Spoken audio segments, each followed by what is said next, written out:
अच्छा, पिछले हफ्ते हमने चौथा अध्याय पूरा किया था, तो उस वहाँ तक कोई डिस्कशन कोई हो तो हम उसको बाद में लेंगे, फिलहाल हम कंटिन्यू करेंगे। क्या चीज़ है?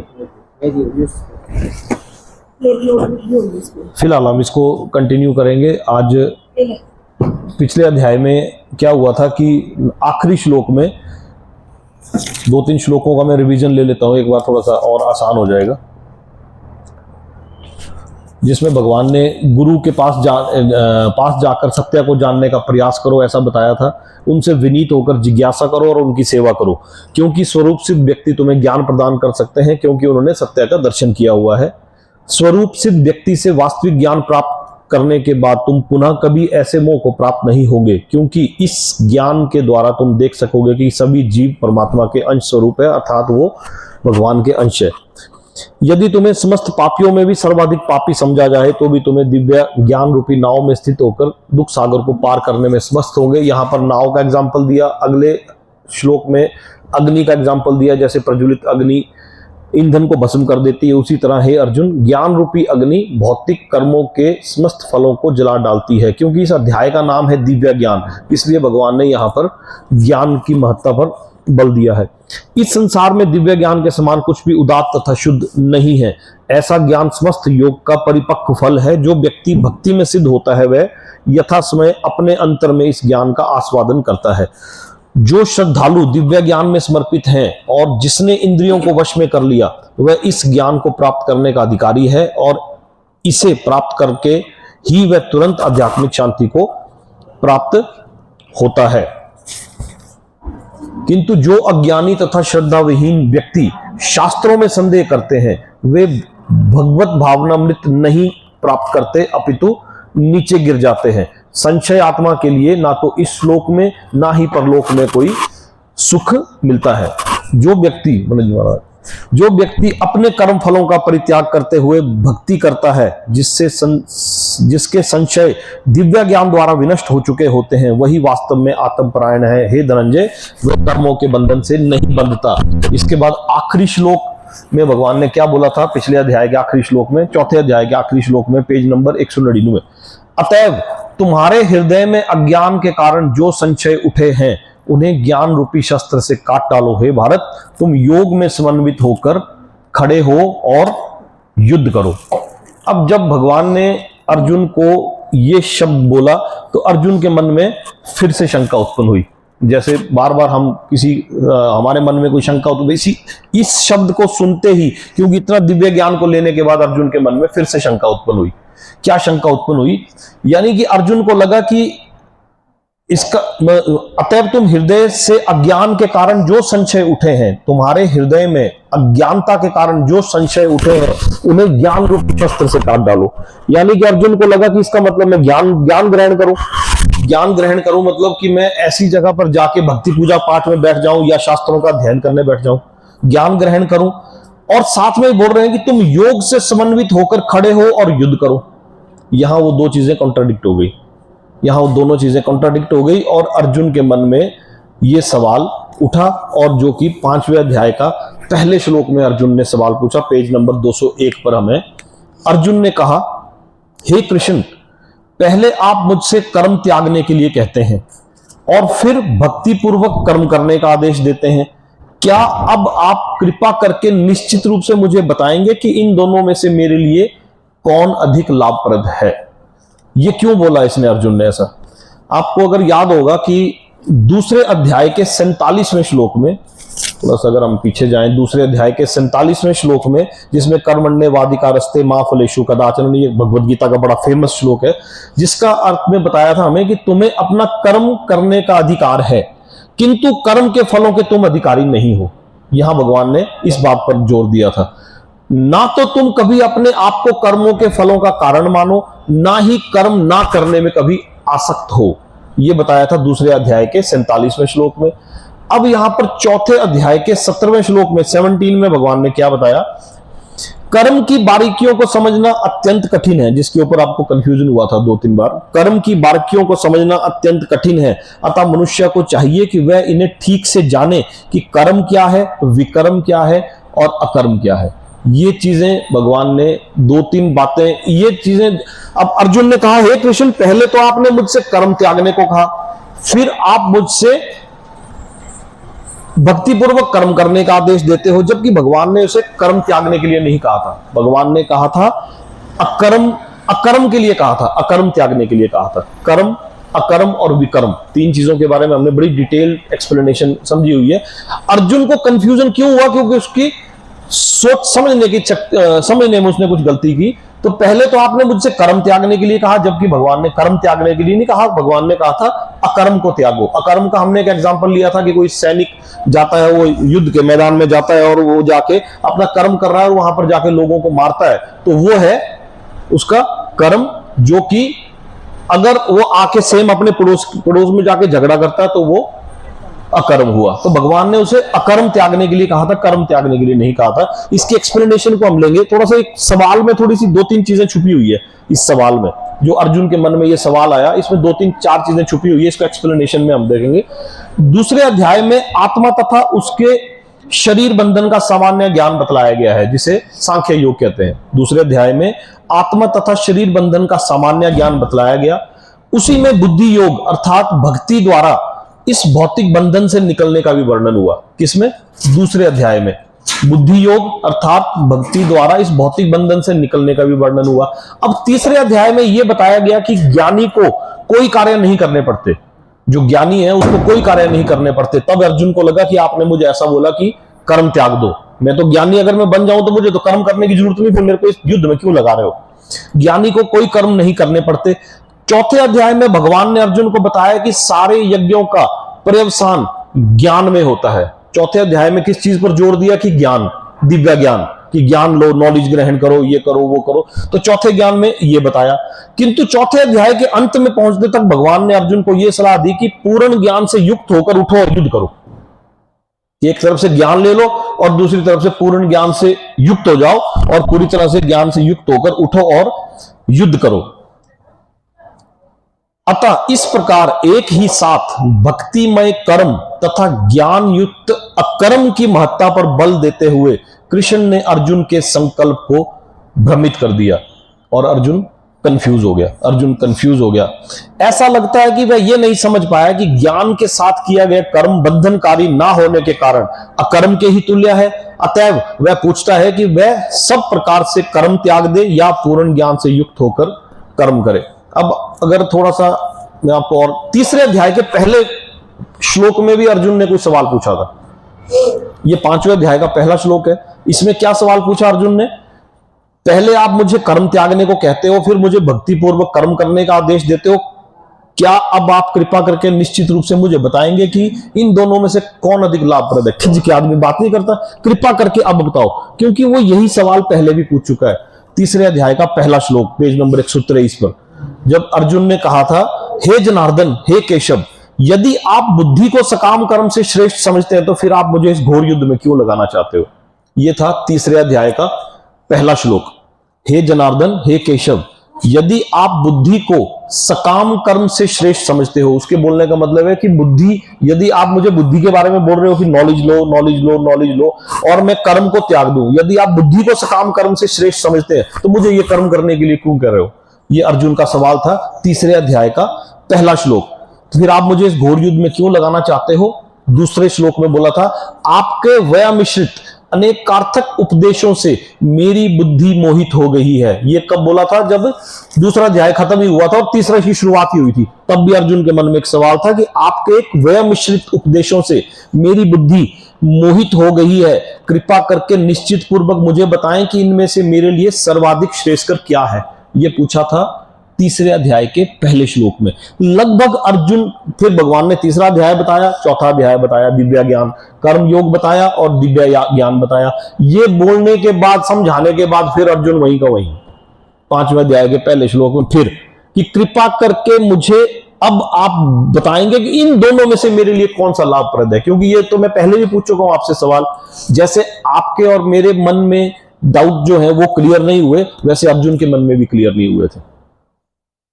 कंफ्यूजन जैसे हमारे मन में बरकरार है, वैसे अर्जुन के मन में भी बरकरार था। अर्जुन के मन में भी बरकरार था, इसलिए क्योंकि तीसरे अध्याय में क्या हुआ दूसरे में क्या हुआ और चौथे में क्या हुआ, ये कंक्लूजन निकालने के बाद अर्जुन फिर कंफ्यूज हो गया, फिर उसने ये सवाल पूछ डाला।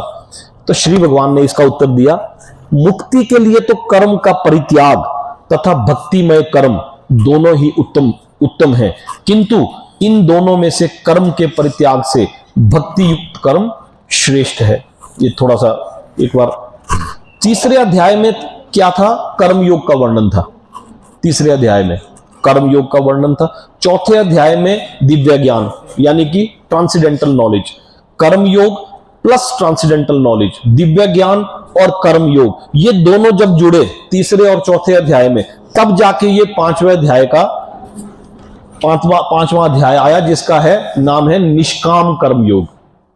निष्काम कर्म योग ये है तीसरे अध्याय और चौथे अध्याय का कंबिनेशन, तीसरे अध्याय और चौथे अध्याय के कंबिनेशन के साथ ये निष्काम कर्म योग है। The personality of God, the renunciation of work and work in devotion are both good for liberation, यानी कि कर्म का परित्याग, छोड़ो घर बार और चलो हरिद्वार।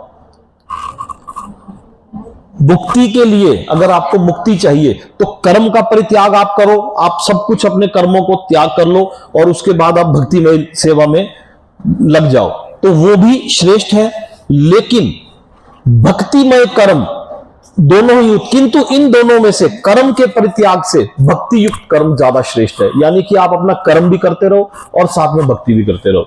जो भी आपको निर्धारित कर्म, आपके वर्ण के अनुसार जो भी निर्धारित कर्म आपके पास दिया गया है, आप वो कर्म भी करो और भक्ति युक्त कर्म के, इसको भगवान ने ज्यादा श्रेष्ठ बताया, बजाय इसके कि आप सिर्फ भक्ति के लिए अपने कर्म का परित्याग करो।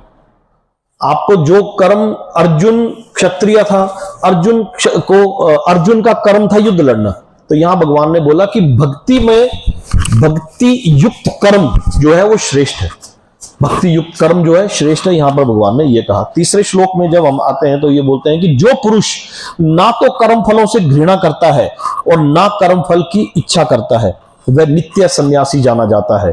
हे महाबाहु अर्जुन, ऐसा मनुष्य समस्त द्वंद्वों से रहित होकर भव बंधन को पार कर पूर्णतया मुक्त हो जाता है। जो मनुष्य कर्म फलों से ना तो घृणा करता है, कोई उसे कर्म का फल ऑटोमेटिकली मिल गया तो उससे वो घृणा नहीं करेगा, ये मुझे नहीं चाहिए था, मुझे नहीं चाहिए था। और यदि ना ही कर्म फल की इच्छा करता है, वो कर्म कर रहा है और अपने उन कर्मों के फलों को भगवान को अर्पित कर रहा है, ना उन कर्म फलों की इच्छा कर रहा है, वह नित्य सन्यासी जाना जाता है। महाबाहु अर्जुन, ऐसा मनुष्य समस्त द्वंद्वों से रहित, द्वंद्व है ड्युअलिटी, ड्युअलिटी मीन्स सुख दुख, मान अपमान, यश अपयश, सर्दी गर्मी, इनको द्वंद्व कहा गया है। समस्त द्वंद्वों से रहित होकर भव बंधन को पार कर पूर्णतया मुक्त हो जाता है।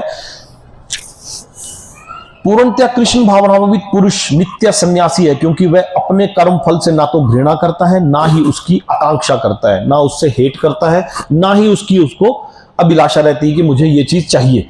ऐसा सन्यासी भगवान की दिव्य प्रेमा भक्ति से के प्रायण होकर पूर्ण ज्ञानी होता है, क्योंकि वह कृष्ण के साथ अपने स्वाभाविक स्थिति को जानता है। वह भली भांति जानता रहता है कि कृष्ण पूर्ण अंशी है और वह स्वयं अंश मात्र, कि वो भगवान कृष्ण का एक अंश मात्र है वो।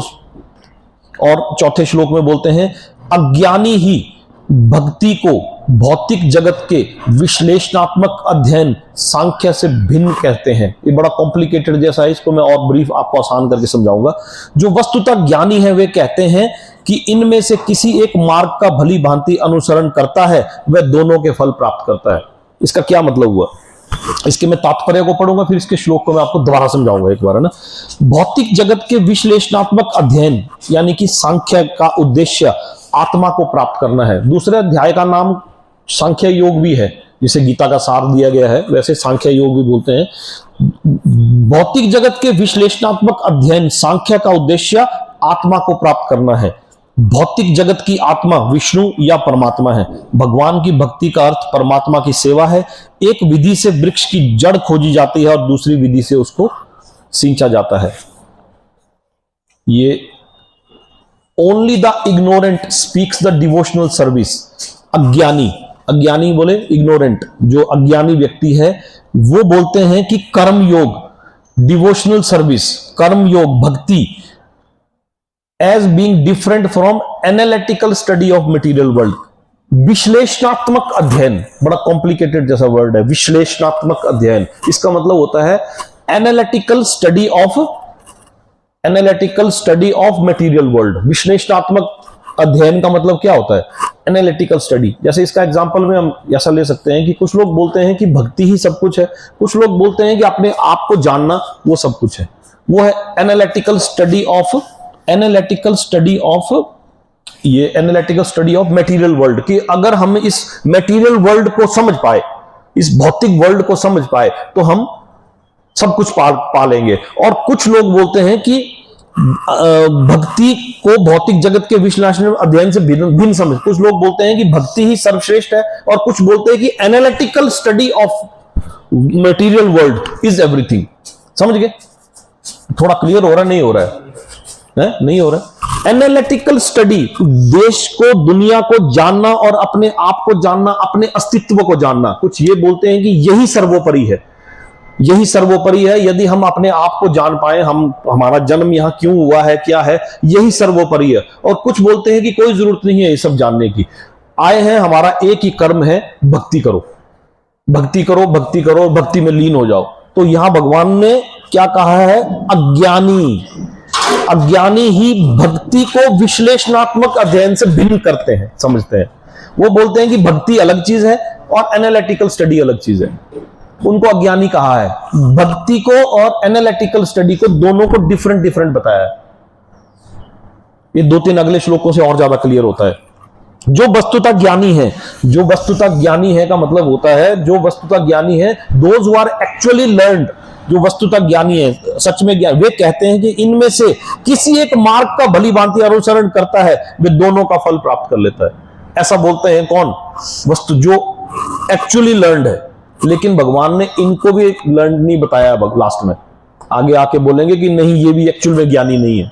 कुछ लोग बोलते हैं कि भक्ति ही सर्वोपरि है, कुछ लोग बोलते हैं कि एनालिटिकल स्टडी ऑफ नेचर, प्रकृति को जानना ही सब वो है। और जो वस्तुतः ज्ञानी है वो कहते हैं कि इनमें से कोई एक, अगर चाहे आप भक्ति के मार्ग पर चल पड़ो। कुछ लोग नहीं होते भक्ति लाइन में, वो बोलते हैं नहीं, भक्ति से हमें कोई लेना, यार हम तो अच्छा काम करते हैं ना, अच्छा काम करना भी भक्ति ही करना है। वो कुछ बोलते हैं कि नहीं, भक्ति ही सर्वोपरि है। तो यहां पर भगवान ने इस चीज को, जो वस्तुतः ज्ञानी है वे कहते हैं कि इनमें से जो एक्चुअल्स इंटेलिजेंट है, वो बोलते हैं कि इन दोनों में से किसी भी एक मार्ग पे अगर आप चल पड़ेंगे तो आप भवबंधन से पार हो जाओगे। जैसे सांख्य योग में, सांख्य योग क्या है? एनालिटिकल स्टडी ऑफ आत्मा और शरीर। दूसरे अध्याय में आत्मा और शरीर के बारे में बताया गया था, ये था सांख्य योग। इसमें आता है कि विश्लेषणात्मक अध्ययन यानी कि सांख्य, एनालिटिकल स्टडी ऑफ आत्मा और शरीर। और वो है भक्ति, है कर्म योग। भक्ति और में कर्म योग में इन दोनों को, जैसे इसका एग्जांपल में, यदि एक पेड़ है और एक उसकी जड़ें हैं, हमें यह पता है कि पेड़ को सींचने से फल मिलता है, फल या फूल मिलते हैं। तो एक है कि पेड़ को सींचना, और दूसरा है कि पेड़ की जड़ को सींचना। आपको पेड़ की टहनियों को पानी देने की जरूरत नहीं है, आपको पेड़ की जड़ों को पानी देने की जरूरत है। यदि आप पेड़ की जड़ों को पानी दे देते हैं तो आपको फल मिलेगा, भले आप पेड़ की टहनियों को पानी दे या नहीं है। तो एक केस में पूरे पेड़ को सींचना है, और दूसरे केस में उस चीज को जानकर जड़ तक पहुंचना है। ये ठीक हो गया? थोड़ा हुआ क्लियर है ना? 5वें श्लोक में, जो ये जानता है कि विश्लेषणात्मक अध्ययन यानी कि एनालिटिकल स्टडी द्वारा प्राप्य स्थान भक्ति द्वारा भी प्राप्त किया जा सकता है, और इस तरह जो सांख्य योग तथा भक्ति योग को एक समान देखता है, वही वस्तुओं को यथारूप में देखता है। जो ये जानता है कि विश्लेषणात्मक अध्ययन, one who knows that the position reached by means of analytical study can also be attained by devotional service। कोई एक ऐसा इंसान जो ये जानता है कि चाहे भक्ति के द्वारा, चाहे एनालिटिकल स्टडी ऑफ प्रकृति की स्टडी के द्वारा, इन दोनों के द्वारा, and who therefore sees analytical study and devotional service to be on the same level, sees things as they are. जो इन दोनों को इक्वल प्लेटफॉर्म पर देख पाता है, वो वस्तुओं को यथारूप में देखता है। यथारूप में जो अल्टीमेट गोल ऑफ लाइफ है, वहां तक दार्शनिक शोध का वास्तविक उद्देश्य जीवन के चरम लक्ष्य की खोज करना है। दार्शनिक शोध व फिलोसॉफिकल रिसर्च का वास्तविक उद्देश्य क्या है? जीवन के चरम लक्ष्य की खोज करना, यानी कि अल्टीमेट गोल ऑफ लाइफ। जीवन का चरम लक्ष्य की खोज है the ultimate goal of life की खोज करना, क्योंकि जीवन का चरम लक्ष्य आत्म साक्षात्कार है, क्योंकि the main objective of life is the self realisation, आत्म साक्षात्कार। हम यहां आए हैं, क्यों आए हैं? अतः इन दोनों विधियों से प्राप्त होने वाले परिणामों में कोई अंतर नहीं है। इन दोनों विधियों से प्राप्त होने वाले परिणामों में कोई अंतर नहीं है। सांख्य दार्शनिक शोध के द्वारा इस निष्कर्ष पर पहुंचता है कि जीव भौतिक जगत का नहीं। सांख्य विधि में मनुष्य को पदार्थ से विरक्त होना पड़ता है, यानी कि सांख्य विधि में मनुष्य को पदार्थ से विरक्त, डिटैच्ड होना पड़ता है, और भक्ति योग में उसे कृष्ण भावना भावित कर्म में आसक्त होना होता है। वस्तुतः दोनों ही विधियां एक ही है, यद्यपि ऊपर से एक विधि में विरक्ति दिखती है और दूसरे में आसक्ति। जो पदार्थ से विरक्ति और कृष्ण से आसक्ति को एक ही तरह देखता है, वही वस्तुओं को यथारूप में देखता है। इसको अगले 2-3 श्लोकों में इसको आप और अच्छे से समझ पाओगे। नहीं आया ना समझे? नहीं, इसको तो ये तो समझ गए ना कि पेड़ की जड़ को सींचना और पेड़ को सींचना दोनों चीजें डिफरेंट है।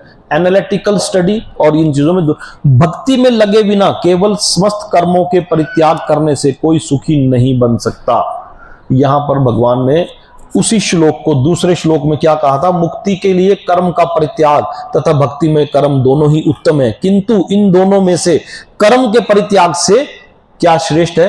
भक्ति युक्त कर्म, यानी कि आप जो कर्म करते चले जा रहे हो वो भक्ति के उसमें करो और उन कर्म के फलों को भगवान को अर्पण करो। तो यहां पर फिर से लगभग मिलती जुलती बात बोली कि भक्ति में लगे बिना, यानी कि यदि आप भक्ति में नहीं लगे हैं, उनके लगे बिना समस्त कर्मों का परित्याग करने से, आपने समस्त कर्मों का परित्याग कर दिया, भक्ति में लगे बिना आपने सब कुछ छोड़ा और छोड़कर चले गए, तो आपकी जो इंद्रियां हैं वो अभी भी उस सेंस ग्रेटिफिकेशन के लिए भटकती रहेंगी।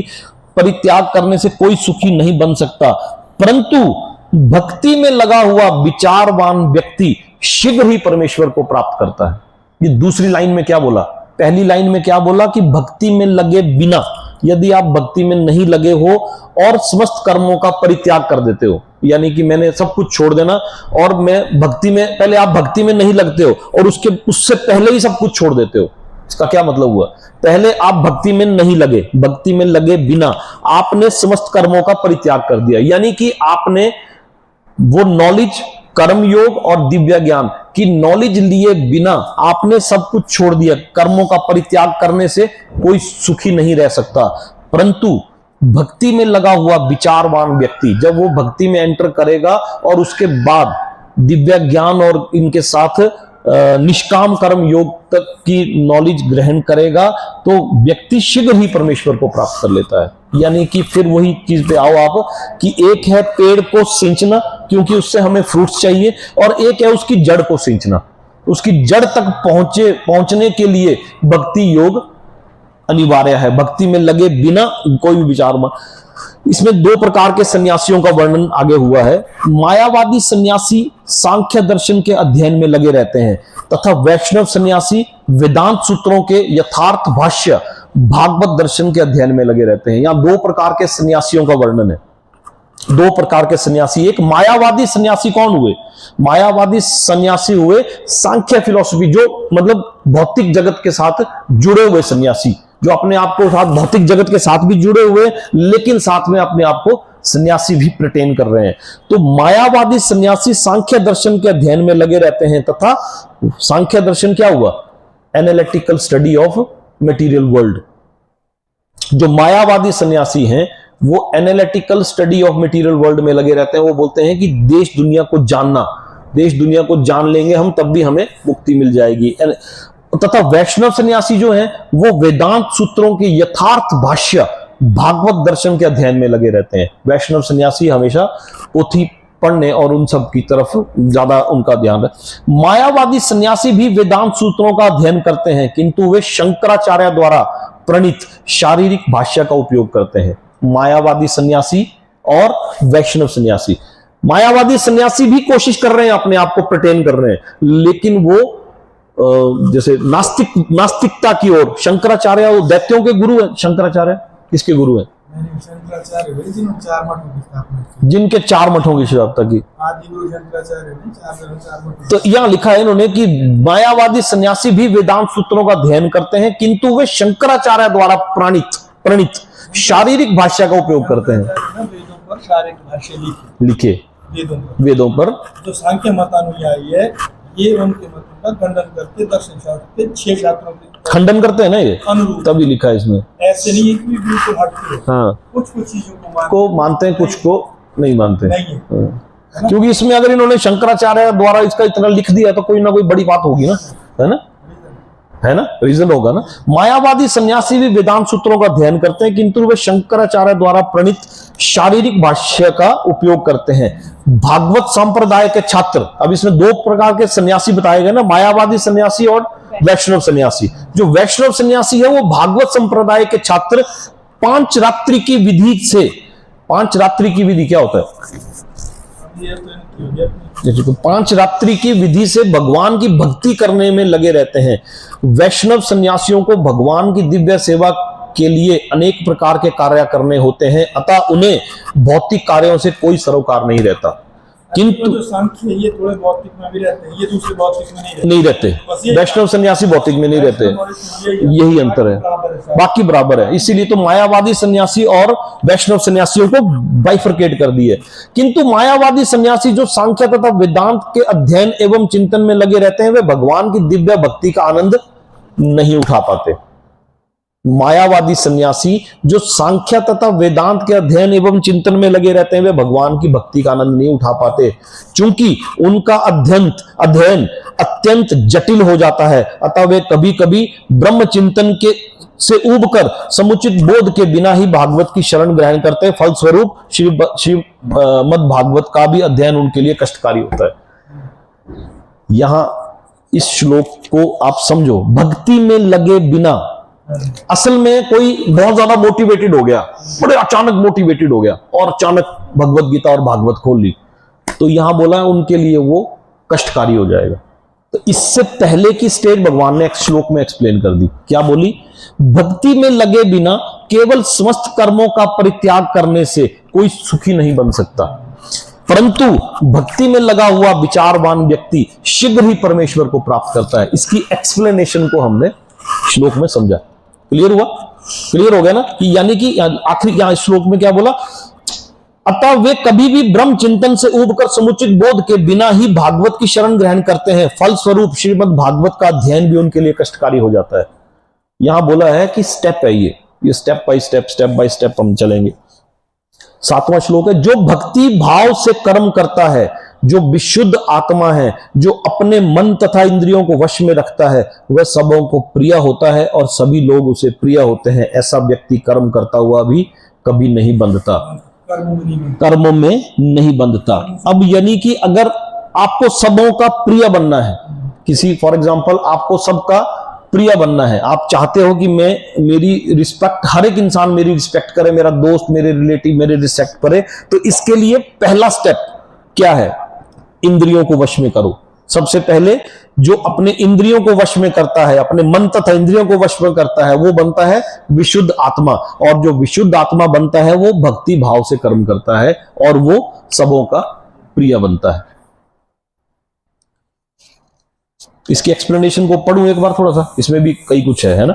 जो कृष्ण भावनामृत के कारण मुक्ति पथ पर है, वे प्रत्येक जीव को प्रिय होता है और प्रत्येक जीव उसके लिए प्यारा होता है। वे कृष्ण भावनामृत के कारण होता है। ऐसा व्यक्ति कभी किसी भी जीव को कृष्ण से पृथक नहीं सोच पाता। आगे एक श्लोक आएगा जो भक्त होगा वो घोड़ा, हाथी, हाथिनी और सबको एक समान देखता है, तो उसकी सब कुछ ऐसा है, सबको एक आने वाला श्लोक भी। ऐसा व्यक्ति किसी भी जीव को कृष्ण से पृथक नहीं सोच पाता। जिस प्रकार वृक्ष की पत्तियों तथा टहनियां वृक्ष से भिन्न नहीं होती, वह भली भांति जानता है कि वृक्ष की जड़ में डाला गया जल समस्त पत्तियों तथा टहनियों में फैल जाता है। ये 3rd श्लोक को और एक्सप्लेन कर दिया कि यदि आप वृक्ष के जड़ में पानी फेंकते हो तो वो पूरे वृक्ष को सींचता है। तो वो अथवा अमाशया को भोजन देने से शक्ति स्वतः पूरे शरीर में फैल। पेट में डायरेक्ट थोड़ी भोजन डाल सकते, उसका एक भोजन डालने का एक प्रोसेस है। और ऐसा तो नहीं कि हमने हाथों को भोजन देते हैं, ऐसा तो नहीं है ना। भोजन अमाशय को जाएगा तो शक्ति पूरे शरीर को मिलती है। वैसे ही हमें सांख्य योग और जो तीसरे श्लोक में बताया था कि उसके दोनों की एक एनालिटिकल स्टडी है जिसमें आत्मा और परमात्मा का ज्ञान मिलता है, और एक्चुअल में उसको सींचने की जो विधि है वो भक्ति योग है। ठीक है ना। तो अथवा अमाशय को भोजन देने से शक्ति स्वतः पूरे शरीर में फैल जाती है। क्योंकि कृष्ण भावना भावित में कर्म करने वाला सबों का दास होता है, अतः वह हर एक को प्रिय होता है। क्योंकि प्रत्येक व्यक्ति उसके कर्म से प्रसन्न रहता है, अतः उसकी चेतना शुद्ध रहती है। क्योंकि उसकी चेतना शुद्ध रहती है, अतः उसका मन पूर्णतया नियंत्रण में रहता है। यहां बोला है कि जो वह सबों को प्रिय होता है जो अपने मन तथा इंद्रियों को वश में करता है।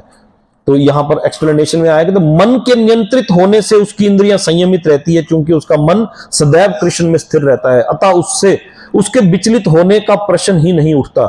ना ही उसे कृष्ण से संबंध कथाओं के अतिरिक्त अन्य कार्यों के अपनी इंद्रियों को लगाने का अवसर मिलता है। वह कृष्ण कथा के अतिरिक्त और कुछ सुनना नहीं चाहता। यहां इंद्रियां हैं, इंद्रियों में आंख, कान, जीवा, नाक, त्वचा, तो इन पांचों इंद्रियों ने तो अपना कार्य करना है।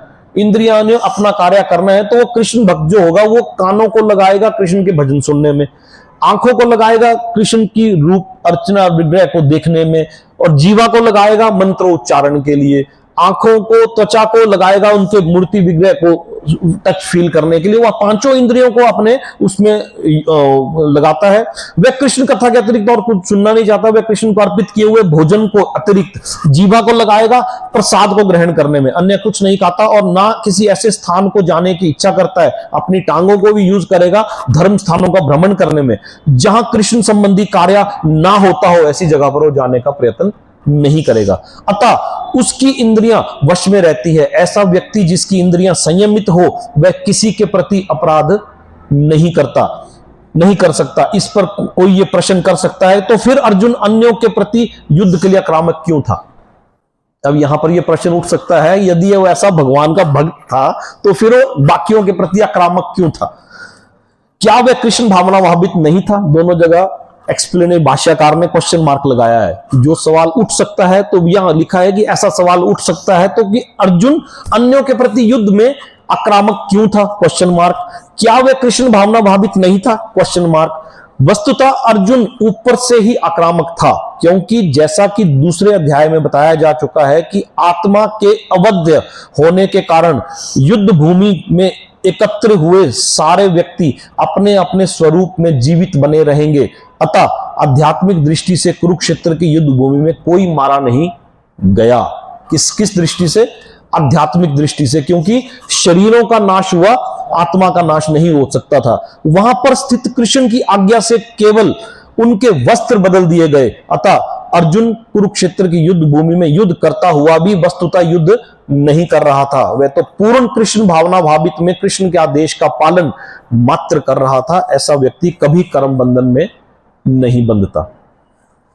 8वां और 9वां श्लोक में है, दिव्या भावनामृत युक्त पुरुष देखते, सुनते, स्पर्श करते, सूंघते, खाते, चलते फिरते, सोते तथा श्वास लेते हुए भी अपने अंतर में सदैव यही जानता रहता है कि वास्तव में वह कुछ नहीं करता। बोलते, त्यागते, ग्रहण करते तथा आंखें खोलते बंद करते हुए यह जानता रहता है कि भौतिक इंद्रियां अपने अपने विषयों में प्रवृत्त हैं और वह इन सब से पृथक है। Because I am soul. वो उसका वो इंसान कभी दुखी है तो वो बोलता है कि मेरा मन दुखी है, मेरा अहंकार दुखी है, मेरी बुद्धि ये डिसीजन ले रही है, क्योंकि मैं आत्मा हूं। वो अपने आप को इनसे पृथक है। पृथक मीन्स डिफरेंट। दिव्य भावनामृत युक्त पुरुष देखते हुए, क्योंकि इंद्रियां हैं, उनका काम है देखना, इंद्रियों का काम है देखना। इंद्रियां कहीं भी किसी भी चीज पर टिक सकती हैं। तो यहां पर बोलता है कि जो दिव्य भावनामृत, दिव्य ज्ञान से युक्त, दिव्य भावनामृत, दिव्य ज्ञान से युक्त इंसान देखते हुए, इंद्रियों का कार्य है देखना। ऐसा थोड़ी भी है कि जो बड़ा भारी डेडिकेटेड पर्सन होगा उसको वो गलत चीज दिखेगी नहीं, दिखेगी, उसके रील में भी आएगी, लेकिन वो उस पर टिकेगा नहीं, वो टिकेगा नहीं, वो उससे आगे निकल जाएगा। देखते हुए, सुनते हुए, ऐसा थोड़ी ना कि उसके पास, उसके कानों में कभी कोई अभद्र चीजें पड़ेंगी नहीं, कोई गाली गलौच उसके कानों में पड़ेगी नहीं, या कोई ऐसी जगह जहां पर कोई छिद्रान्वेषण हो रहा हो, कोई कानाफूसी हो रही हो, तो वहां से वो क्रॉस नहीं होगा, या वहां वो बैठा ना हो, ऐसा थोड़ी ना होगा। लेकिन वो उसमें रुचि नहीं लेगा, वहां से निकल जाएगा। सुनते, स्पर्श करते, ऐसा थोड़ी ना कि उसकी सेंसेस कभी किसी ऐसी चीज को टच ना कर दे जिसकी उसकी इंद्रियां उत्तेजित हो जाए। हो सकती है वो चीजें टच भी हो जाए, लेकिन वो उसमें भी ध्यान नहीं देता। सूंघते, ऐसा थोड़ी ना कि उससे कोई ऐसी खुशबू अट्रैक्ट कर दे। सूंघते, खाते, खाती बार भी ऐसी कोई चीज नहीं है कि जो उसको नहीं मिल सकती। चलते फिरते, सोते तथा श्वास लेते हुए भी अपने अंतर में सदैव यही जानता रहता है कि वह वास्तव में कुछ नहीं करता। ये कौन कर रहा है? ये उसकी इंद्रियां कर रही है, क्योंकि मैं और मेरी इंद्रियां मुझसे अलग है। मैं तो शरीर नहीं हूं, मैं आत्मा हूं।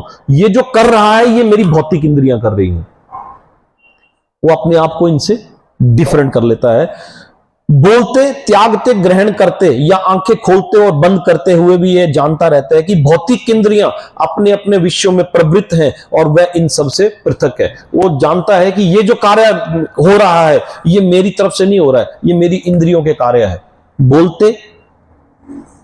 बोलते, आंखें खोलते, बंद करते, त्यागते मीन्स कोई मल त्याग, मल मूत्र त्यागते हुए या किसी वस्तु का त्याग करते हुए, ग्रहण करते हुए या आंखें खोलते या बंद करते हुए ये जानता है कि भौतिक इंद्रियां अपने अपने विषयों में प्रवृत्त है और वह इन सब से पृथक है। क्यों? क्योंकि वह शरीर नहीं है, वो आत्मा है, और ये जो एक्टिविटीज कर रही है ये मेरे शरीर की इंद्रियां हैं, ये एक्टिविटीज कर रहे हैं। इसके एक्सप्लेनेशन को मैं पढ़ूंगा एक बार, आपको और ज्यादा समझ आएगा। इसमें ज्ञान इंद्रियां और कर्म इंद्रियां दोनों का वर्णन हुआ है इसकी एक्सप्लेनेशन में। क्योंकि कृष्ण भावना भावित व्यक्ति का जीवन शुद्ध होता है, फलता उसे निकट तथा दूरस्थ 5 कारणों यानी कि कर्ता, कर्म, अधिष्ठान, प्रयास तथा भाग्य। ये टिपिकल वर्ड है। कर्ता मीन्स डूअर, कर्ता मीन्स डूअर, करने वाला। कर्म, कर्म का मतलब हो गया वर्क, कोई कर्म। अधिष्ठान हुआ सिचुएशन।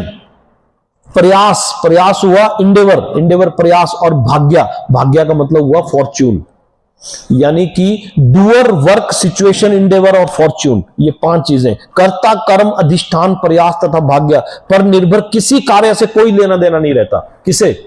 कृष्ण भावना भावित व्यक्ति को। किन चीजों से? कोई भी कर्ता से, कर्म से, अधिष्ठान से, प्रयास से और भाग्य से। वो नहीं बोलता ये मेरे भाग्य में था। जो कृष्ण भावनाविद, वो भाग्य से भी उसे कोई लेना देना नहीं है, प्रयास से भी, अधिष्ठान से, कर्म से नहीं।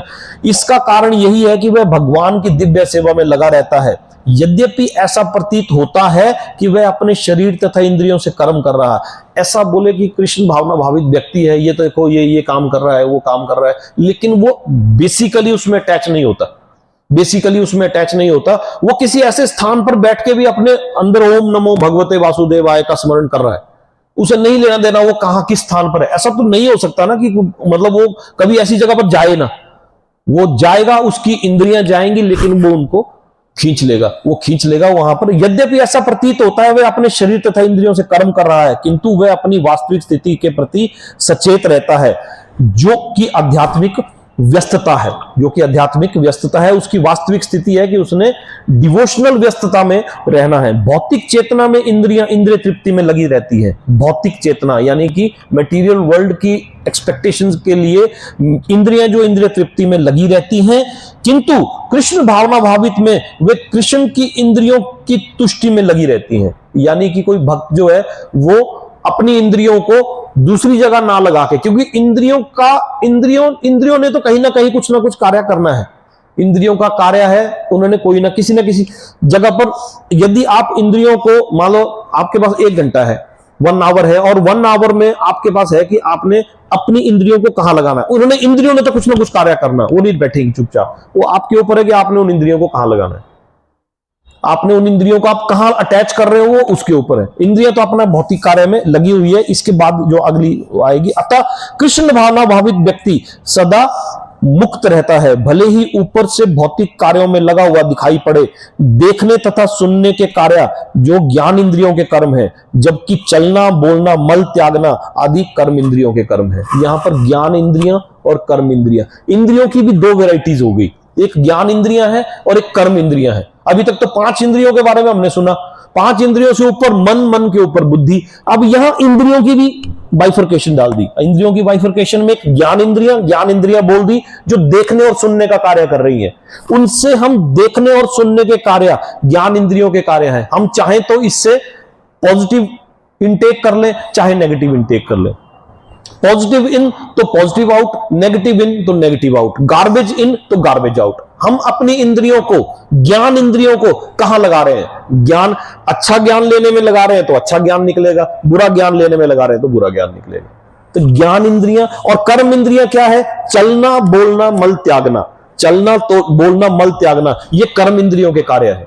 अब हम चल रहे हैं, किसी सही जगह पर चल रहे हैं, ये कर्म इंद्रियों के कार्य है। चलना तो है, चलना, बोलना तथा मल त्यागना। बोल रहे हैं यदि प्रभु की वाणी के बारे में, सुन रहे हैं, ये ज्ञान इंद्रियों के कार्य है। प्रभु की वाणी के बारे में बोल रहे हैं तो कर्म इंद्रियों के कार्य है। यहां पीछे भगवान ने एक श्लोक में बोल दिया कि गार्बेज इन तो garbage he out, positive in तो पॉजिटिव आउट, नेगेटिव इन तो नेगेटिव आउट। यदि आप अच्छी चीज, सही चीज में डिफरेंस है, अनुकूलस्य संकल्पः प्रतिकूलस्य वर्जनम। कृष्ण भावनाभावित व्यक्ति कभी भी इंद्रियों के कार्यों से प्रभावित नहीं होता।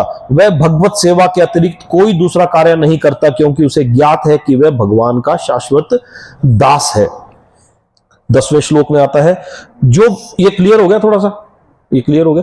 जो व्यक्ति कर्म फलों को परमेश्वर को समर्पित करके आसक्ति रहित होकर अपना कर्म करता है, वह पाप कर्मों से उसी प्रकार अप्रभावित रहता है जिस प्रकार कमल पत्र जल से अस्पर्श रहता है। यहां पर भगवान पूरी भगवत गीता में तरह तरह के एग्जाम्पल देके समझा रहे हैं। कभी समुद्र की लहरें, कभी नाव, कभी बोट, कभी अग्नि। अब यहां पर कमल पत्र का एग्जाम्पल दे दिया। कमल पत्र क्या मतलब? कमल के फूल, कमल के फूल का एग्जाम्पल दे दिया कि जो व्यक्ति कर्म फलों को परमेश्वर को समर्पित करके आसक्ति रहित होकर अपना कर्म करता है, वह पाप कर्मों से उसी प्रकार अप्रभावित रहता है जिस प्रकार कमल पत्र जल से अस्पर्श रहता है।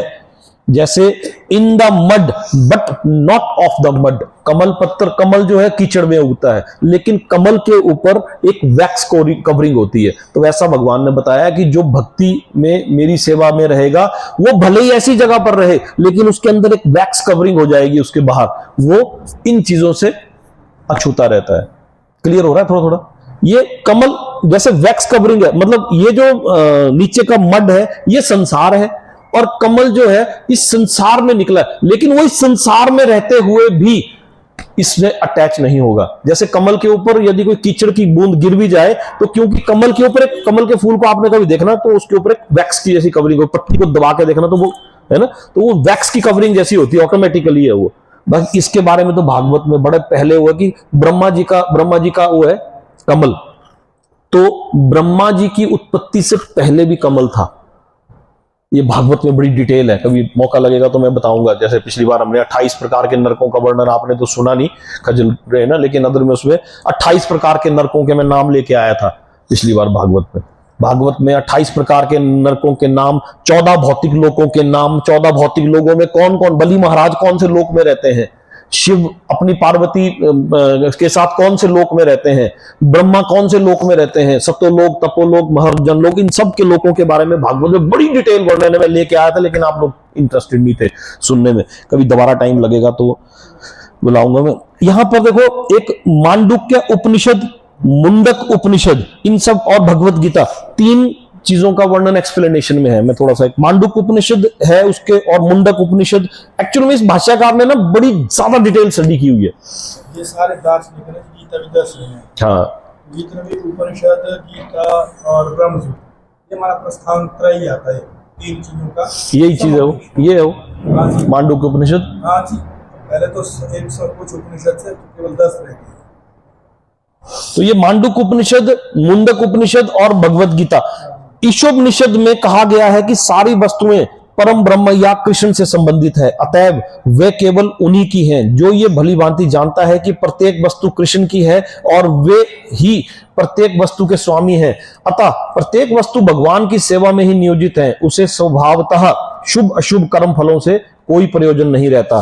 तात्पर्य यह है कि कृष्ण भावना विहीन पुरुष, भावनामृत विहीन पुरुष यानी कि विदाउट कृष्ण भावनामृत पुरुष शरीर एवं इंद्रियों को अपना स्वरूप समझ कर कर्म करता है। कौन? कृष्ण भावना भावित व्यक्ति नहीं, जो कृष्ण भावना भावित विहीन है, कृष्ण भावना भावित व्यक्ति नहीं है, वो क्या करता है? वो इंद्रियों को अपना स्वरूप समझकर कार्य करता है, कर्म करता है। किंतु कृष्ण भावना भावित व्यक्ति यह समझकर कर्म करता है कि यह देह कृष्ण की संपत्ति है, अतः उसे कृष्ण की सेवा में प्रवृत्त होना चाहिए। कृष्ण के चरण कमल में, कमल नयन में, उनमें ही वो होना चाहिए। जो व्यक्ति कर्म फलों को परमेश्वर को समर्पित करके आसक्ति रहित होकर अपना कर्म करता है, दोबारा रिपीट कर रहा हूं श्लोक को, वह पाप कर्मों से उसी प्रकार अप्रभावित रहता है जिस प्रकार कमल पत्र जल से अस्पर्श रहता है। ठीक हो गया? कमल पानी के बीच, लेकिन फिर भी अटैच नहीं होता, पत्ते पर पानी नहीं टिकती। उसी प्रकार कृष्ण भावना भावित व्यक्ति भले ही ऐसी किसी जगह पर बैठ जाए, ऐसी जगह पर, लेकिन वो उसमें नहीं फंसेगा, उस बंधन में नहीं फंसेगा, कि उसे पता है कि मेरी इंद्रियां किस चीज के लिए हैं, उसने अपनी इंद्रियों को किस जगह पर लगाना है। ऐसा नहीं हो सकता कि वो उसके सामने वो चीजें ना आए, ऐसा नहीं हो सकता। ऐसा वो आएंगी, लेकिन वो उन जगहों पर होने के लिए भी वो बोलेगा कि ये मेरी आत्मा प्रभु के साथ जुड़ी हुई, ये मेरा शरीर है, ये मेरा शरीर है, मैं इसमें ये खा रहा हूं, ये पी रहा हूं, ये कर रहा हूं, तो ये मेरा शरीर के कार्य है, मेरी आत्मा इसमें डायरेक्ट प्रभु के साथ जुड़ी हुई है।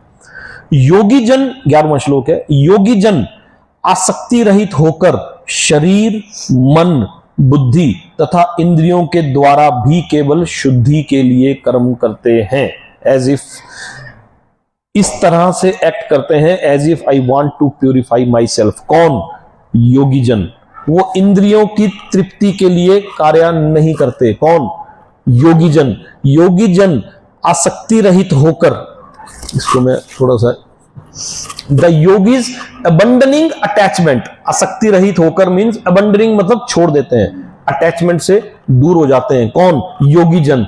एक्ट विद बॉडी, वो शरीर के साथ, माइंड मन के साथ, इंटेलिजेंस और बुद्धि के साथ, and even with the senses और इंद्रियों के साथ, only for the purpose of purification.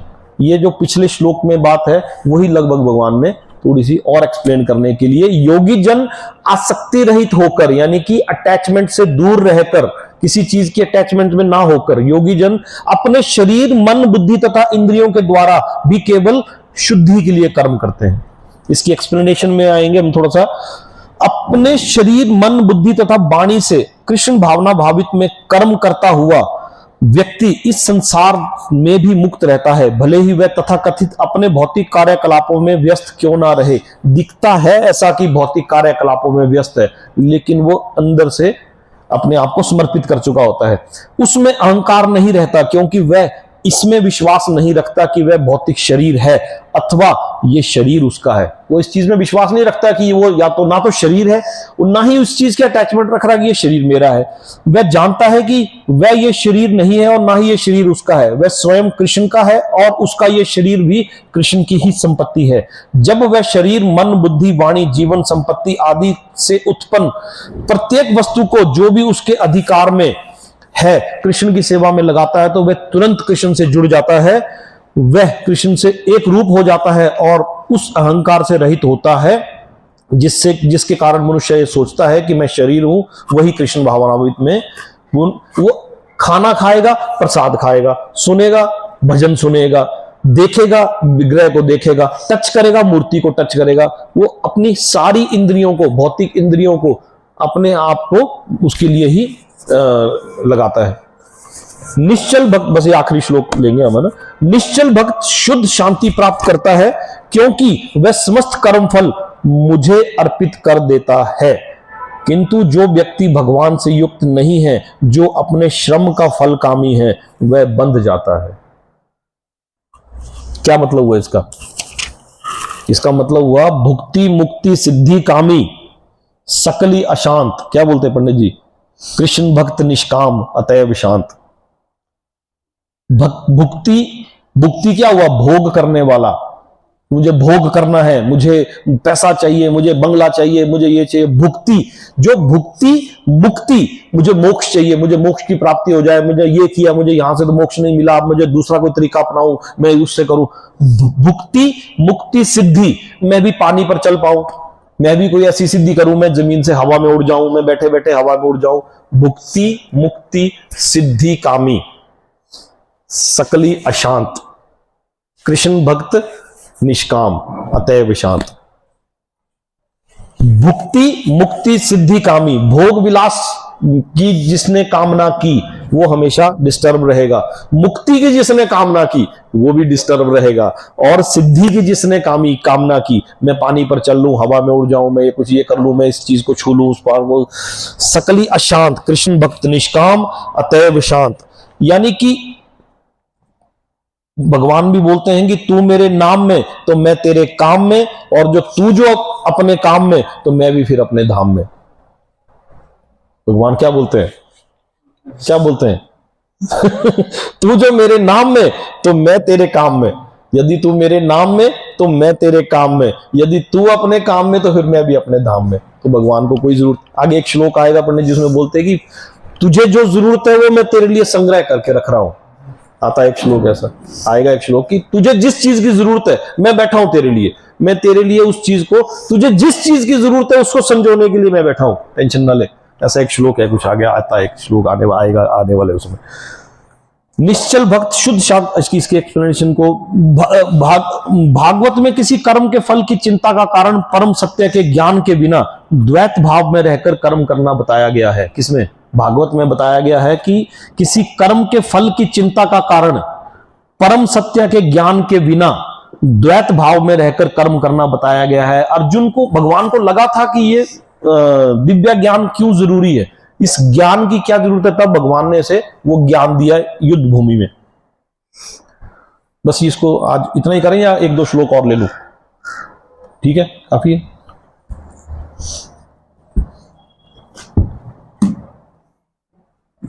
अगर आप चाहे तो हम बैठ के डिस्कशन कर सकते हैं, जितनी भी करनी है पूरी इसको कर दे बंदे ने। असल में हम इसके बीच में डिस्कशन इसलिए नहीं करना चाहते ताकि बाई चांस, जैसे नहीं आज काफी लोग नहीं है और मेरे को पता है